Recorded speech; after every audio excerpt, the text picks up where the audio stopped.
Thanks for showing us into here, Scott. And where are we actually? Where are we? So right now we're in Takayna, in the Tarkine, and we're standing right at ground zero. We're in the middle of the proposed site of MMG's massive toxic tailings dam. So this area would be flooded in 25 million cubic metres of acid producing toxic sludge from their mine tailings. And if you look above us here, all of these trees would be submerged. We'd be standing beneath about 50 metres of that acid producing waste. This whole valley dammed at one end, dammed at the other end, and completely flooded, all of the life extinguished. That is absolutely devastating to hear as we've been walking through. I mean, I've been like a little kid in a candy shop looking at all this beautiful life, and you know, it's just so stunning, and there's just all these different species of mushrooms and algae. The biggest what was the biggest, what's on the ground? The moss, there? the tallest moss. Tallest moss in the world. It's so beautiful. And this tree, as soon as we saw it, I knew this was where we were leading. This has to be, how old do you reckon this tree is? Look, this one's probably 500 to 600 years old. 500 to 600 which is years pretty old for a myrtle.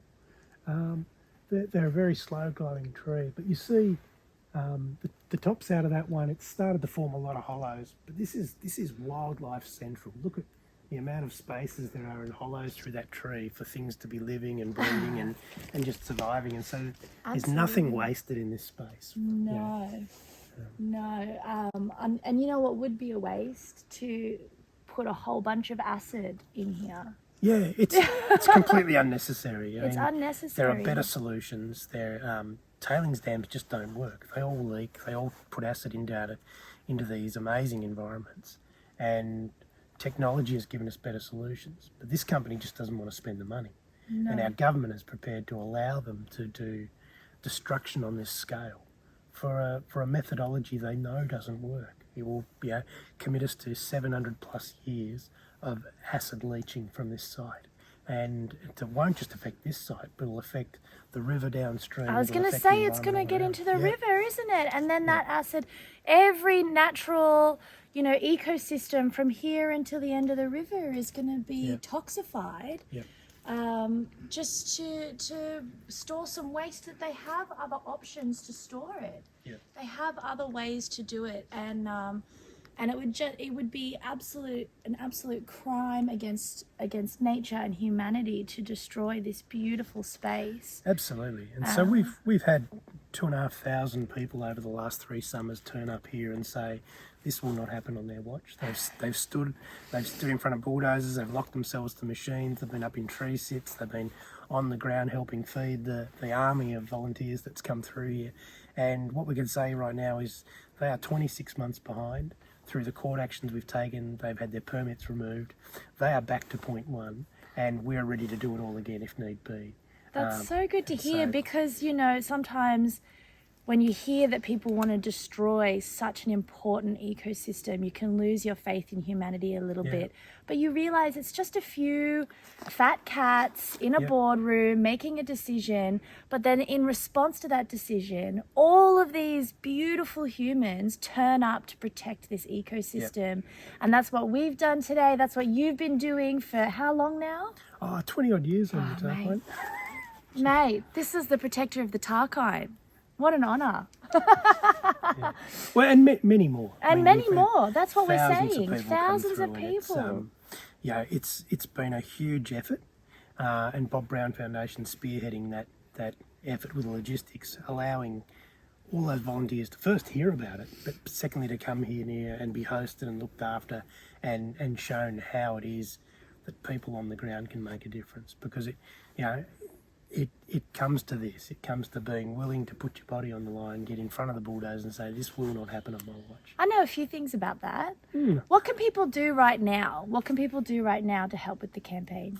Look, right now people can be writing to the Federal Minister saying this cannot happen. This is a disaster in the making, and she has the power to stop it with a stroke of a pen. And we can all stay at home then. But if she doesn't do that, then we need you out here.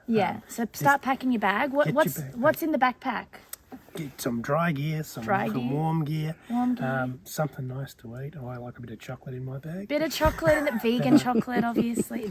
But it's be ready and join those thousands of people that will come when we blow the whistle again. And if the bulldozers turn up here again, we will be back here. And do we register on the Bob Brown Foundation page? Yes. Is there like a registered link? You can get one of these shirts, Protect Native Forests. Or there's, with the beautiful masked owl. What else do we have around here? What's other species around here? So masked owl is definitely in this area, and they're breeding, and we've been able to demonstrate that. You've got Tasmanian devil, you've got spotted-tailed quoll, you've got the wedge-tailed eagle has a nest just over the crest of the hill here. There's the boobook owls. There's all of the stuff that aren't the threatened species, but they've still got a right to be here, right? They do have a right to be here. So you've got the little potoroos that come around the forest floor. And oh my gosh, the potoroos are so cute. Yeah, they're out here eating the fungi and. You're not eating the fungi though. This one doesn't like fungi. He's not a fun guy. He's not a fun guy. Oh, no, you're a bit of a fun guy, Scott. You're a fun guy. You just don't need to eat it. You've got enough of it. What's that? I'm sweet enough. I'm fun guy enough. That's it. Well, thank you so much. Yeah, is it? What else do you want to say? Yeah. No, look, it's just such a rich environment. It's this rainforest part of Australia's largest remaining temperate rainforest, and I emphasise that remaining because these forests covered all the way to the coast at one point, and what we're left defending is the remnant. And if we don't protect this now, it's gone, and you can't ever get it back. That's right. That's right, and that's what we see, every year they just try and encroach more and more on these really precious sites that are keeping us alive. And we're in a climate and ecological emergency. We're having biodiversity collapse, and we need to be focusing on degrowth. We need to be focusing on protecting what life there is left, these beautiful ecosystems that are keeping us alive, keeping everything alive, keeping our planet cool. Did you see that we hit over 1.5 degrees of warming in the last couple of days? You've got people in New York who can't leave their homes because of the fires in California. We've got eco collapse happening all around the world, and this is ground zero protection spot to save our planet. So register on the Bob Brown Foundation page, get yourself a t-shirt, protect native forests. And we've just popped out into this old coop, and it's got such a rich history of protection and a story about what they do to these lands when they log it. So this was the place where you had your first blockade, the first camp? First at this spot. So we came in here in 2020 to stop the logging that had just started. So it'd been in about 4 days. We came in and locked down the site, and had people in tree sits and people locked onto machines, and we shut down the logging on this site. And after about 5 days, they'd had enough, and they put their machines on the trucks and they left. And how long had they been in this site before you shut it down? Only 4 days, so 5 hectares of destruction in 4 days. 5 hectares of destruction in 4 days. And there's all of these massive piles. What happens here? What is this? So if you look at this, in a rainforest environment, there's very few trees that grow perfectly straight. Not many that grow perfectly straight for 6 metres. And if you're not 6 metres and straight, you don't go on a log truck. So the majority of timber cut in this area will just be piled up into piles like this. And then not left for habitat. No, burnt. No, it's burnt.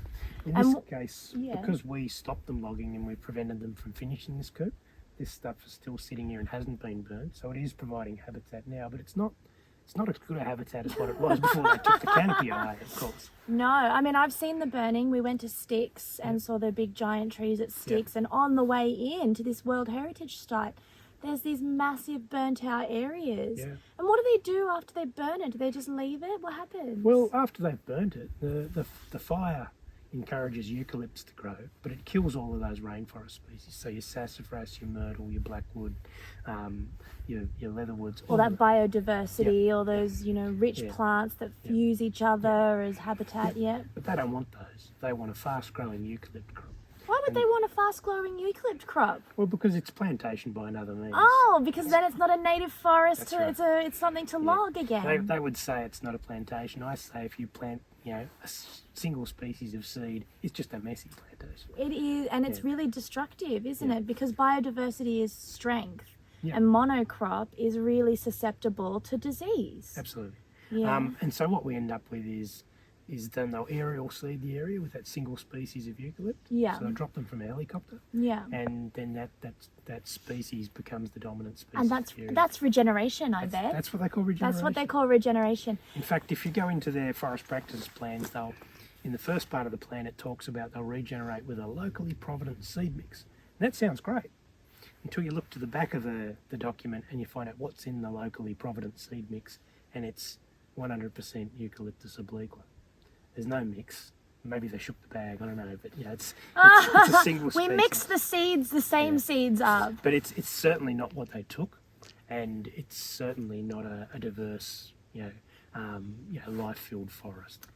And I think, one thing that you said that really broke my heart was that when they do this piling, and then all the quolls and the wombats and all that come into this area as their new habitat and make a home, and then they just get burnt alive.